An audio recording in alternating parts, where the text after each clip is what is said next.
Hi friends, welcome back to my channel English on your tips. So friends, आज हम पढ़ने वाले हैं short question answer of a poem another women. तो चलिए स्टार्ट करते हैं। सो गाइस, आज हम पढ़ने वाले हैं short question answer of her poem another women written by Imtiaz झारकर।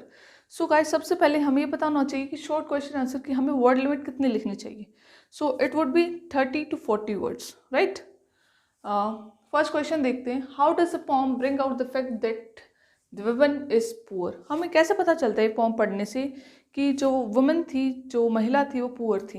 देखिए गाइस, क्वेश्चन आंसर वाली वीडियो देखने से पहले प्लीज़ आप वो जो लाइन बाय लाइन एक्सप्लेनेशन की वीडियो है इस पोएम की, वो देख लीजिए। Then it would be better ये समझने के लिए, ठीक है। सो अब देखते हैं आंसर कि हमें कैसे पता चलता है। क्वेश्चन क्या था कि हमें कैसे पता चलता है कि वो जो महिला थी वो गरीब थी, वो जो वुमन थी वो गरीब थी। तो आंसर है she wanted to purchase white radish. वो एक सफ़ेद मूली खरीदना चाहती थी। मूली तो ऑब्वियसली सफ़ेद ही होती है, तो वाइट को यहाँ से आप काट भी सकते हैं, ठीक है। She wanted to purchase a white radish, वो एक मूली खरीदना चाहती थी, ठीक है। But then she placed it back, लेकिन फिर वो उसको वापस रख देती है। जैसे मैंने बताया था पोम में पढ़ाते हुए कि वो सब्जी वगैरह खरीद रही है, तो पहले वो मूली उठाती है, वो सोचती है, उठाती है, फिर उसको वापस रख देती है, ठीक है। शी थॉट, वो क्या सोचती है, that it would be an extravagance. Extravagance means फिजूल खर्च, ठीक है, कि तो फिजूल का खर्चा हो जाएगा मैं मूली को खरीदूंगी तो। This shows that the woman is poor, क्योंकि अगर वो पुअर नहीं होती तो उसको भी खरीद लेती, it's not a big deal, ठीक है। बट क्या खरीदा था उसने? मूली को वापस रख दिया, ठीक है, बट उसने खरीदा क्या था? एग्जैक्टली मेथी। तो उसने मेथी खरीदी थी। इससे हमें क्या पता चलता है? फर्स्ट क्वेश्चन क्या था कि how does a poem bring out the fact that the woman is poor. हमें कैसे पता चलता है कि जो वुमन थी, जो महिला थी, वो पुअर थी, वो गरीब थी। तो हमें ऐसे पता चलता है जब वो सब्जी खरीदने जाती है, मूली को उठाती है, फिर वो सोचती है, उसको वापस रख देती है, सोचती है कि ये तो फिजूल खर्च हो जाएगा, it would be an extravagance, right. तो फिर वो केवल मेथी लेके आ जाती है, राइट। तो ये था हमारा first question. Next is shielding her face from the heat. Shield करना, बचाना ऐसे, ठीक है। Shielding her face from the heat, who is referred to in the line what makes a feel uncomfortable.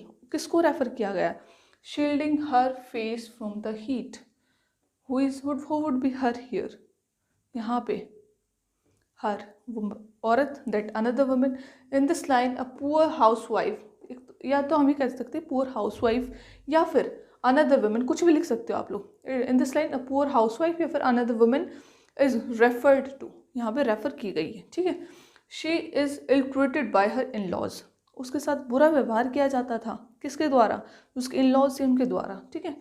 She is cooking methi over kerosene stove. वो कि मेथी पका रही थी। शी वॉज कुकिंग मेथी और कैरोसिन स्टोव, कैरोसिन क्या होता है? मिट्टी का तेल, ठीक है। स्टोव मतलब चूल्हा, right. She shields herself from the heat of the stove. वो अपने आप को, जो उसकी हीट थी स्टोव की, उस चूल्हे की जो हीट थी, उससे बचा रही है, right. So you can take it screenshot now.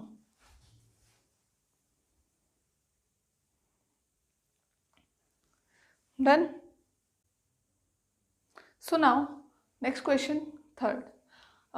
How is the woman in the poem insulted and humiliated by her in-laws? जो वो women थी, जो महिला थी, उसको कैसे? Insult means बेइज्जत करना, ठीक है। And humiliated, humiliate means like प्रताड़ित करना, ill treat करना, ये कह सकते हैं, ठीक है। तो उसको कैसे बेइज्जत या फिर प्रताड़ित, कैसे उसको परेशान किया जाता था, तो उसको क्या कहते थे, ठीक है। Answer is the women's mother in law. Mother in law उसकी सास, ठीक है।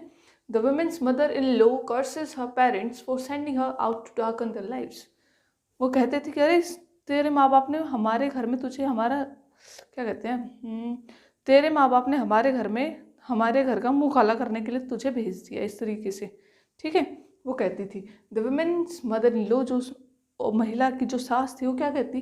कर्सेस हर पेरेंट्स, वो उसको ताने देती, उसके पेरेंट्स को भी बुरा भला कहती कि अरे तेरे माँ बाप ने हमारे घर में हमारा मुँह काला करने के लिए तुझे भेज दिया है। It means what? She always passes taunts and all, ठीक है। Next is why does a poet say that nothing gave her the right to speak. Poet ने ऐसा क्या क्यों कहा कि nothing gave her the right to speak? कोई उसको बोलने का वो नहीं देता, means nothing give her the right to speak. Answer is the women's position in the house is very miserable. Miserable means दयनीय स्थिति थी. ठीक है, जो महिला थी उसकी जो कंडीशन थी वो बहुत ज़्यादा मिजरेबल थी. ठीक है, she is tortured by her in laws, वो उसके इन लॉज के द्वारा टॉर्चर की जाती थी. The poor woman has to suffer silently and has no right to complain even. जो वुमन थी, जो पुअर वुमन थी, उसको हैज़ टू सफ़र साइलेंटली, उसे बिल्कुल चुपचाप ये सब सहना पड़ता था. And has no right to complain even, और उसको कंप्लेन करने का भी, उसको शिकायत करने का भी कोई हक नहीं था. She was in very, very miserable condition. Right?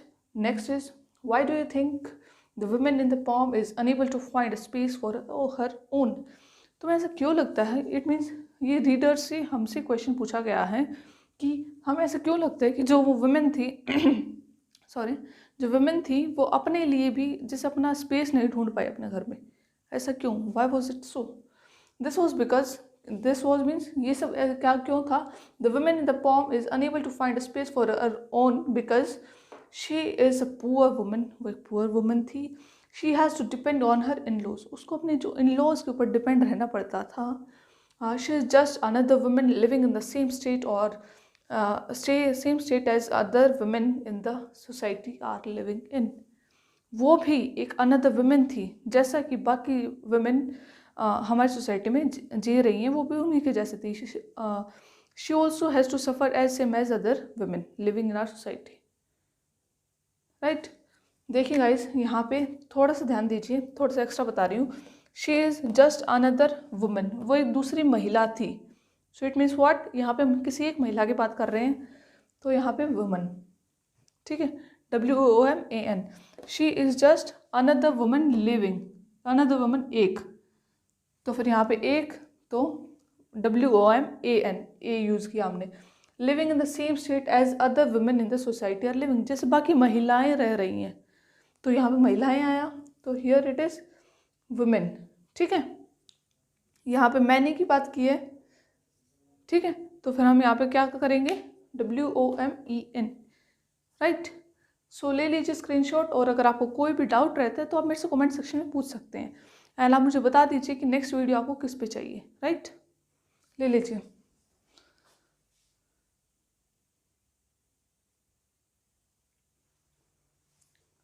Done. And guys, मैं आपको दोबारा से कह रही हूँ कि ये क्वेश्चन आंसर्स की वीडियो देखने से पहले वो लाइन बाय लाइन एक्सप्लेनेशन की वीडियो देख लीजिए. एंड देन जब आप वो वीडियो देख लेंगे तो ये ऑटोमेटिकली आपको बिल्कुल क्लियर हो जाएंगे. This are very very easy. तो वो कहते हैं ना, इट्स अ चाइल्ड्स प्ले, तो ये बिल्कुल चाइल्ड्स प्ले है. Now come to the next question. Question number 6. What do you think is the woman's attitude towards her husband? Explain. जो women थी, जो महिला थी, उसका एटीट्यूड क्या था उसके हस्बैंड के प्रति. ठीक है, तो वो हमें यहाँ पे एक्सप्लेन करना है. Answer is perhaps her husband also misbehaves with her. शायद उसका जो हस्बैंड था वो भी उसके साथ मिसबिहेव करता होगा. ऐसा हमने कैसे अंदाज़ा लगाया, कैसे पता लगाया? ठीक है, when he comes home, who is he here? यहाँ पे उसका हस्बैंड. ठीक है, that husband. She doesn't raise her head and doesn't speak. यहाँ पे हम neither और nor का भी यूज़ कर सकते हैं. Like she neither raise her head nor she speaks. ठीक है, यहाँ पे doesn't भी हो सकता है और neither और nor का भी यूज़ कर सकते हैं आप. ठीक है, दो तरीके सेंटेंस को लिखने के. जब वो घर पे आता वो ना तो मतलब अपना सिर भी नहीं उठाती थी, जैसा हमने पोएम में पढ़ा था कि वो ऐसे स्क्राउचिंग पोजिशन में बैठ जाती. ठीक है, और वो बिल्कुल नीचे मुँह कर लेती थी, और ऊपर जैसे मुँह, ना तो मुँह उठाती थी अपना और ना ही कुछ बोलती थी. ठीक है, her husband towards her attitude towards her husband is of fear. जो उसका एटीट्यूड था उसके हस्बैंड के प्रति वो डर वाला था, क्योंकि वो उसको जैसे कंप्लेन भी नहीं कर सकती थी that your mother is saying this kind of things to me. ठीक है, next is why do the in-laws speak ill of the women's parents? जो उसके in-laws थे वो उसके पेरेंट्स के प्रति कुछ बुरा भला क्यों कहते थे? वो इसलिए कहते थे, they think, कौन यहाँ पे they कौन है? उसके in-laws. ठीक है, they think that the women's parents have knowingly sent, उन्होंने जानबूझकर भेजा her out to darken their lives to darken the lives of people in their home. वो कहते थे कि वो सोचते थे कि उस औरत के घर वालों ने उन्हें जानबूझकर हमारे घर में भेजा है, हमारे घर का मुंह काला करने के लिए। दिस काइंड ऑफ थिंग ये वो कहते थे उसको, ठीक है। बट ऐसा कुछ भी नहीं होता, ठीक है। सो ले लीजिए स्क्रीनशॉट।